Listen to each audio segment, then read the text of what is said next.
pokalsemifinalen mod Tved.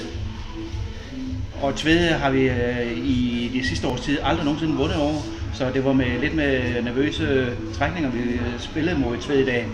Men det viser hurtigt, at Tved de kun var 11 mand stillet op, og ikke havde deres sædvanlige skarpe spillere med, kun lige en enkelt, som mistede pusen et par gange undervejs.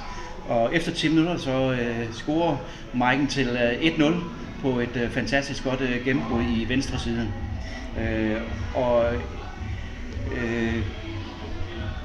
Der går ikke mere end 20 minutter igen, så kommer på kanten, så scorer vi til 2-0, og det er minsanden Sandra og hendes fantastiske jubelscener. 2-0 ved halvleg. Anden halvleg, der går der hele 20 minutter, før at BT endelig tager sig sammen til et af de rigtig flotte langskudsmål, som hun er fantastisk til.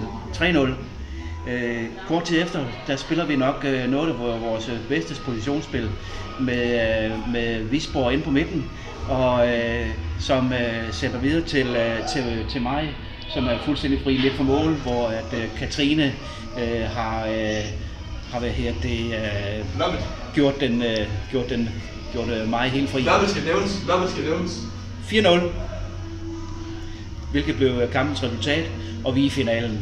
Fuldstændig fantastisk. Hvis du skal beskrive kampen med et ord.